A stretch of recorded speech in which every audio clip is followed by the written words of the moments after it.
So we'll go ahead and get started. Good morning, everyone. I'm Mayor Emma Mulvaney-Stanak, and I am excited to say I hope this is the last press conference on Town Meeting Day related to our bonds in particular. It's been a long journey of doing public education, a lot of outreach, a lot of partnerships to make sure we have done our part, our responsibility to educate voters on the 3 bonds on the Town Meeting Day ballot next Tuesday. So I would like to just thank, first of all, the 3 unions leadership members who are standing behind me. I'm really actually proud that this is the last press conference to be standing here with our labor partners. We have the AFSCME Local, Local 1343 behind me, who represents the vast majority of municipal workers here in the city. We have the BPOA, which is the union representing our police officers, our sworn officers at the Burlington Police Department, and then also BFFA, which is our firefighters union, representing, of course, our firefighters in the city. You'll hear from the leadership in just a moment, but I would like to just give a little bit of an overview around our bonds once more to make sure I've got it and make sure voters have all the information they need on these important investments within the city of Burlington.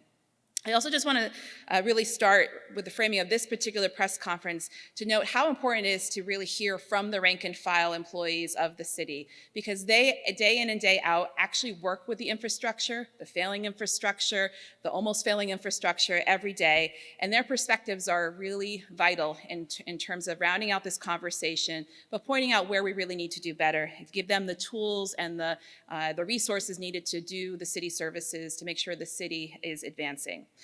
They also see our infrastructure every day, and I've seen this firsthand as I've gone along with ride-alongs and tours of city buildings. I'm seeing the deferred maintenance, but they see it every single day, and I hope that they're planning to speak a little bit to that because I only see a little bit as the mayor, but really what they see has been very eye-opening, literally at times. So in terms of our 3 bonds, I want to first start with the GO bond, the general obligation bond, which is a $20 million obligated bond by the city property taxpayers. And to give a little extra flair, there's a lot of information we have put out there, but as I mentioned, I've done a lot of firsthand visits with folks out in the field over these first 11 months of being mayor, and I just want to give a couple of examples of what this literally looks like, what the investments of approving this GO bond would look like for city workers and for our city itself. First, just take a little tour over to the Central Fire Station, which is our great historic fire station here in the center city. As I took a tour of that building, I got a firsthand account of looking at the very interesting stairs that are very much rusted as you go up and down. And as now TV star, Instagram star, Chief LaChance, if you follow us on Instagram, you'll see a great reel out there. Chief LaChance is giving quite the tour. I think he surpassed my following of reviews. That's totally fine, Chief LaChance. But he will give the visuals of what I'm describing here because it's very real.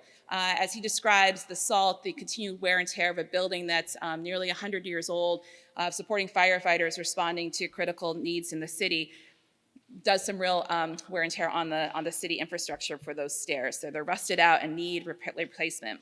The building itself was never designed to hold the weight of modern day fire trucks. And so every time we back in and out the big trucks, especially with the, you're gonna correct me with all the terminology, right? Okay, with the big ladders on it, it is tons and tons of weight on a floor structure and an apparatus. These apparatuses are quite heavy, and so you'll see in that video I mentioned, that reel, the imagery of what it's like to have to prop that up with the structural supports that are now inside that old building's basement. And then finally, just really pointing out, the wear and tear of operating a building that's that old. The windows are another visual he puts into that reel that show you they're cracked, they're peeling, they had lead paint on them. We are struggling to keep up with making sure these buildings, these facilities are not only adequate for the staff, but also adequate for the city to make sure we can maintain these buildings, for which we own 19 of them across the city. It's not just fire stations, of course. Another quick example, let's go over to 1 North Avenue at our police department. We've heard a lot about this in the media, but as I go to roll calls, tour the building, visit the building, we have a lot of things simply falling apart in that building. The floor is buckling in places. When I've gone to roll call, I don't think they did this on purpose. There was a hole in the ceiling after a leak from the roof. Our HVAC system, which is critical for heating and cooling in the command staff wing of the building, is failing. And we all know that we have poor security to make sure that the facility is adequate for keeping our hardworking first responders safe as they enter and exit that building. The bond, again, the GO bond will support making sure that we can continue to invest in that building as we figure out the future of public safety and community safety building in the city. And in the short term, we have some critical needs that need fixing. We can't have people working in a failing building.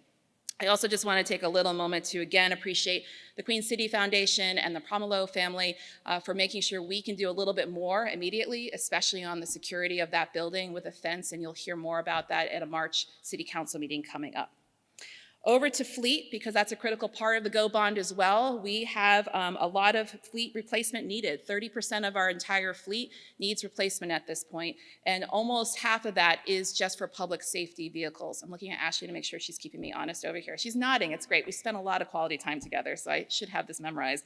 But our fleet are critical. It's not just our fire trucks, it's also our police cruisers, it's our snow plows. I've done a ride along with our snow plows. This is critical for Department of Public Works to be able to get out there and clear our streets to make sure that our main corridors are always accessible for our first responders and for people needing to get to and from work. So one last point on the $20 million GO bond is the fact that without the support of this bond, the city is going to be limited to $2 million per year. With the increased cost of everything for construction and upgrades and everything, we can't even predict what will happen in the future. That will severely limit the ability of the city to invest in critical capital needs, but also all this failing infrastructure that we have done our due diligence, I think, to educate the community on.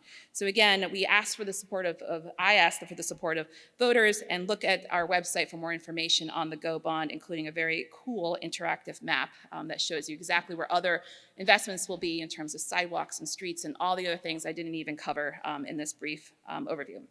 Let's move over to water and our lake and our water bonds. Those are the other two bonds you'll find on this ballot. The water bond is our most sizable bond. $152 million is our request to voters. The lake bond is $20 million. These are revenue-based bonds, so these would be supported by ratepayers, water bill payers, basically. Again, for a visual, our main plant, which I hope voters have taken advantage of going on a tour. I know the media has gone on the tour, so thank you, Town Meeting TV, CAX, other folks have gone.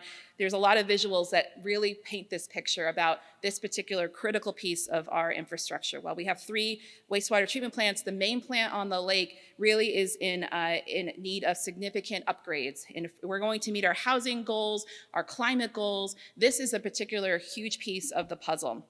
We need a plant that's resilient as we face whatever's coming, has happened, and will come with climate change and sizable storms. We need to have a system that actually has backup, so when one piece comes offline, the system can still operate.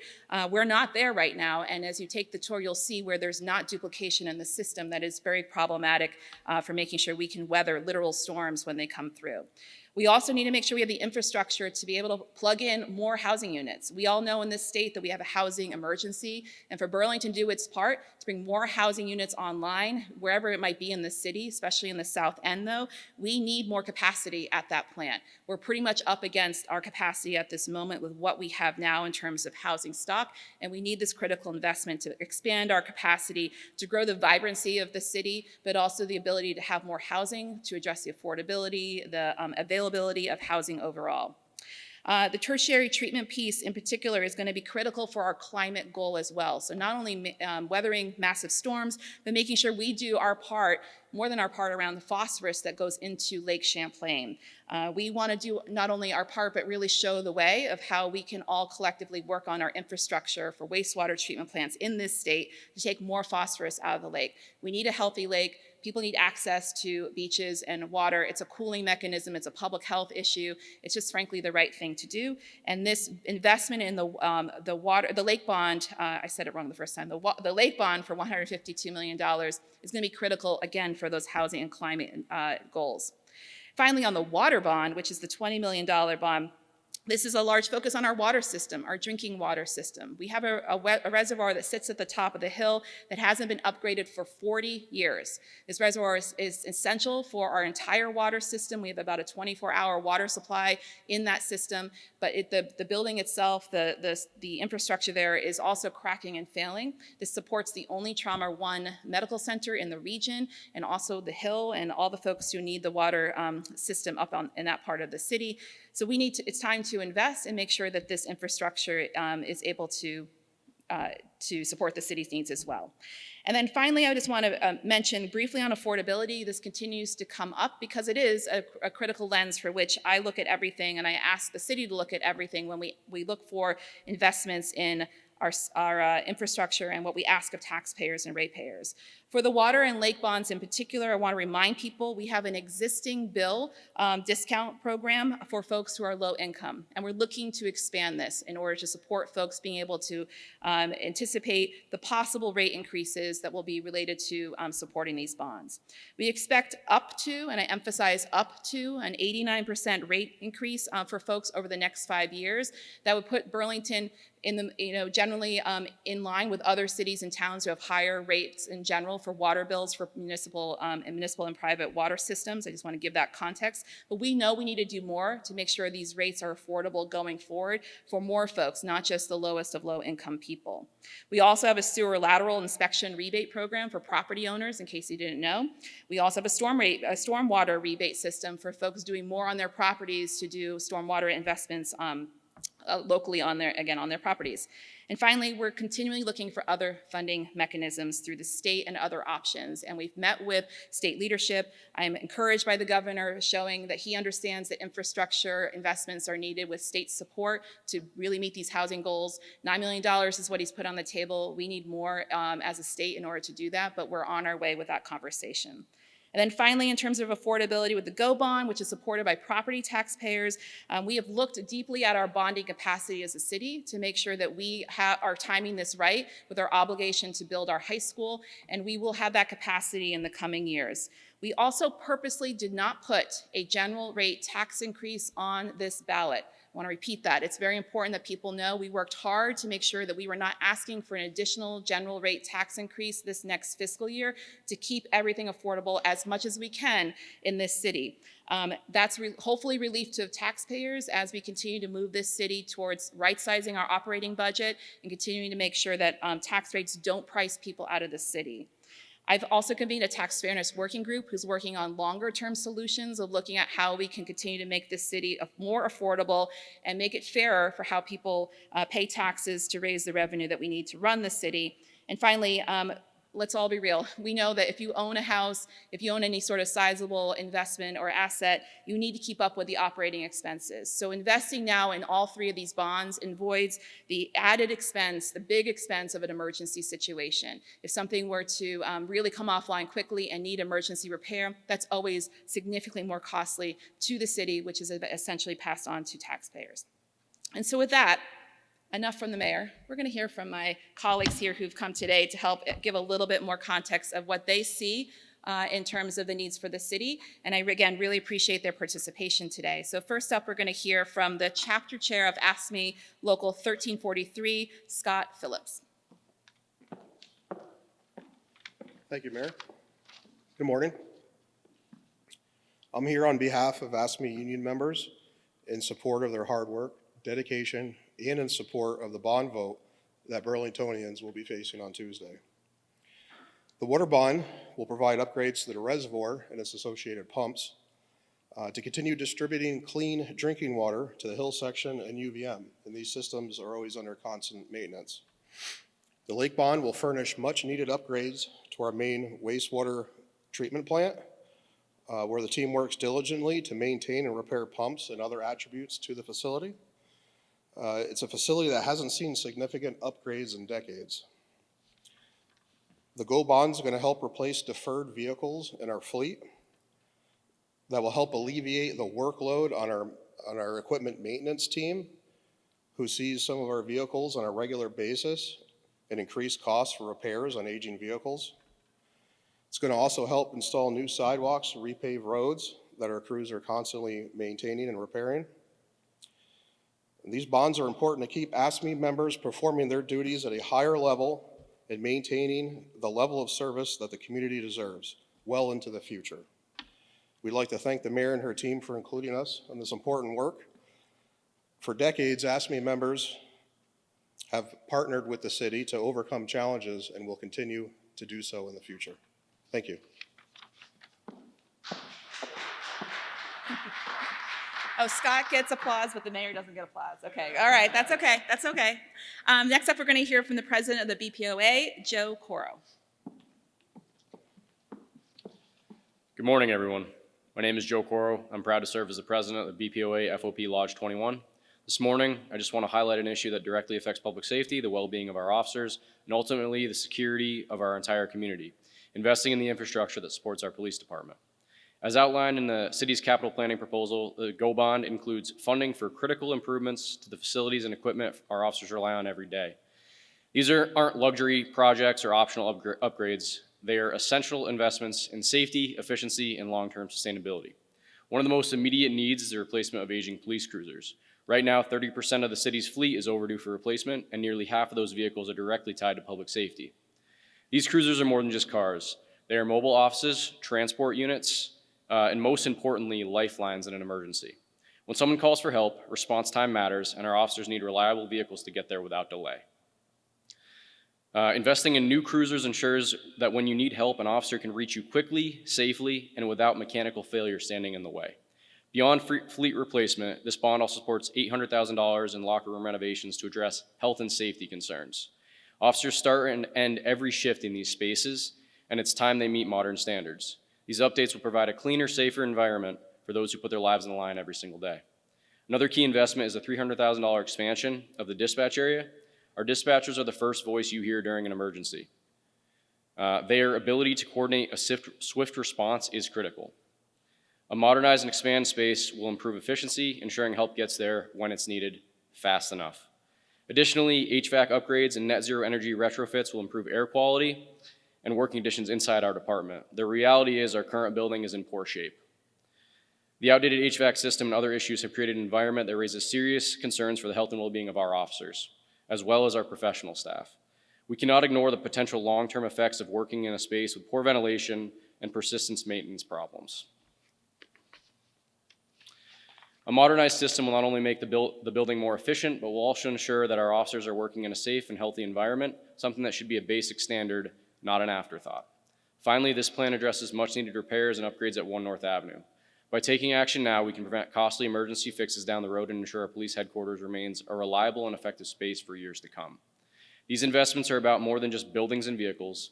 They're about making sure our officers have the resources they need to do their job safely and effectively. When we invest in public safety infrastructure, we invest in a stronger, safer Burlington.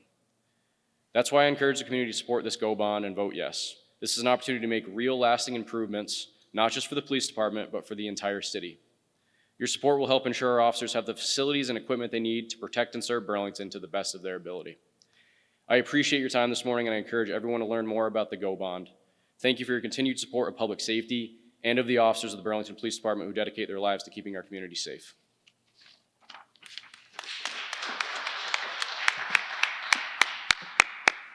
All right, and finally, but certainly not least, we have the Vice President of the BFFA, Collin Fiske. Hi, my name is Collin Fiske. I'm the Vice President of the BFFA. The Burlington Fire Department continues to respond to a record number of calls of service throughout the city. Year after year, our members respond to new challenges and create creative solutions. This year, we ask for your help. We have an aging fleet with many of the trucks nearing the end of their expected life. As frontline trucks become older, they frequently suffer from mechanical issues, keeping them off the road. This is forcing our crews to go out of service from responding to these calls and switching the equipment into the new truck. These trucks are even older than our frontline with deferred maintenance issues as well. While our members do our best to keep the time switching to a minimum, a broken truck can take a crew out of service for an hour, while other crews try to cover the districts, increasing our response times. Buying a new fire truck or ambulance is not like buying a car at the dealership. These orders can take approximately up to 3 years to finish, and that's why it's important that with this bond, we can help start the process for the aging trucks we have. When our members return from calls, they return to stations in need of maintenance as well. As the mayor mentioned, Central Firehouse has a long list of deferred maintenance, including stairwells, windows, and ceilings. Most concerning is the emergency shoring, keeping the front of the building and the apparatus bay from falling in. That space as well is not uncommon to have pieces of cement on the floor when our members walk down there. We use that area for training. We use that area to have equipment stored down there, to put apparatus down there. And we don't really need our members worrying about having pieces of cement falling on their heads. On Town Meeting Day, consider your fire department. This bond is just one way you can allow us to more effectively help you. Thank you.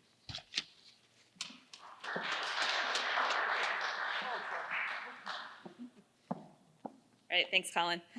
So I'll wrap up before we take questions, just to remind folks how voting takes place here in the city of Burlington. Just a reminder, if you are a registered voter, you should have already received a ballot by mail back in early February or so. If you have not received that ballot for any reason, please reach out to the clerk treasurer's office. You come down and vote today, or is today Wednesday? Thursday or Friday. I never know what day it is anymore in this job, so thank you, team. Thursday or Friday this week, or also on Monday. You can go on the same day of voting, which is Town Meeting Day, Tuesday, March 4th, to vote in person. And if you are not registered yet here in the city of Burlington, you can register on the same day here in the state of Vermont. So you can go to your local polling place, register, get a ballot, etc. We also are a city, proudly, who allows all residents to vote. So if you are a full-time resident, regardless of your citizenship status, if you're here legally, you are able to vote. And I want to remind folks that that is something that we are very proud about here in the city. And you can also vote same day or down here at City Hall, register and vote all in the same visit. And that's important because local residents deserve to have their voices heard and be able to weigh in on all the items on the ballot, which include our school budget. It includes voting on local races for city council this cycle, school board races as well, but also these bonds, and then 3 charters, which we didn't talk about in this press conference. But again, more information is available on our city website by going to burlingtonvt.gov and clicking on the election tab. There's a lot of information there, as well as translated information related to the ballot items, so people can feel fully educated before they vote. And so with that, questions you may have.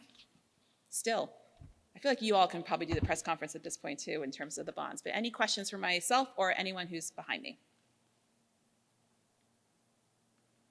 Well, as you said earlier, there's a lot happening in Burlington right now that's affecting taxpayers and ratepayers. I'm just wondering if everyone in the city government, or anyone in city government, planning contingencies for federal funds that are already counted on or anticipated. Right, of course. The question is related to the continued uncertainty that comes out of Washington, D.C. under the Trump administration and how that's impacting local municipalities. It's very real, and it's already happened here in Burlington, to be clear. So we have 2 grants already with federal sourcing that have been frozen. We don't know what will be the outcome of whether that funding will stop being available or not, or if this is just a hold, but it's related briefly, it's related to our climate work within Burlington Electric Department, especially in terms of electrifying vehicles and having access for folks to bring on those very climate-friendly solutions to transportation needs here in Burlington. And it's also related to a workforce development grant that was $1 million to our business workforce and development department that had partnerships already in place with Vermont Works for Women and Resource Vermont to help get people into the construction industry who are underrepresented now. I do not see how in any way, shape, or form that helps advance rural communities and rural states who need critical housing brought online when we freeze the ability to have more employees, more staff to be able to build out critical housing infrastructure. So it's deeply concerning, not only related to our housing needs, but as I said, our climate needs. Right now, the city's going through and itemizing where all of our federal funding is coming so we can understand the risk and then come up with solutions on how we move forward. As folks know, because I've been very transparent about it, our general fund is a work in progress in terms of right-sizing what we can afford. We are not sitting on large reserves and resources to easily backfill federal grants. And that's important to say because this will have a very large negative impact on not only the city of Burlington, but many towns across the state of Vermont and the state itself. Federal funding is a critical way for small states like Vermont in particular to be able to operate and do things that otherwise would be a huge additional burden on the local residents who pay taxes here locally. The last thing I'll just say is, there's one more thing I was going to say about the federal money, which was, I just also want to be clear that we're proceeding as we intend to around making sure that we're advancing our policies, our vision, our values here in the city of Burlington. Other municipalities around the country seem to be sometimes changing their approach in order to make sure that federal money still flows. We're not stepping away from our commitment to diversity and equity and inclusion work, which is one of the big pushes out of Washington, D.C. We're very clear that this is needed needed and necessary to support the advancement of our entire community. So we will not be changing our approach. We will not be changing our climate goals and metrics. We know what work needs to happen here in Burlington, and we're proceeding and trying to adapt as we can. I guess worst case scenario, big ticket item, police water, stormwater, and water. If that does not pass, what happens next? What happens next? So I really want to compel voters, please, to really think deeply about this and understand that I, as mayor, really understand, I've lived here almost 20 years, around how we have to make sure that we think about affordability and think about stabilizing what our tax increases and rate increases look like. But if we avoid being able to do these critical investments at this point, as I said earlier, the emergency fixes are still going to be very costly, and if anything, it will inhibit our ability to bring more housing online, to do the climate work that we need, to make sure that we do our part to make sure that the lake is healthy. We're going to live through some really hard times without these investments. The vibrancy of Burlington, for which I'm creating momentum with this administration to make sure we have a vibrant city that is thriving, that is building momentum in the right direction. Without these two critical tools in particular, that will make things much harder, and we will have a harder, slower time being able to advance those goals. Anything else? Nothing from my friends behind me? I'm just teasing. They're probably like, please don't ask me a question. But yeah, I'm sure you would be more than capable. Okay. All right. Well, thank you very much for coming. I appreciate it. Thank you all.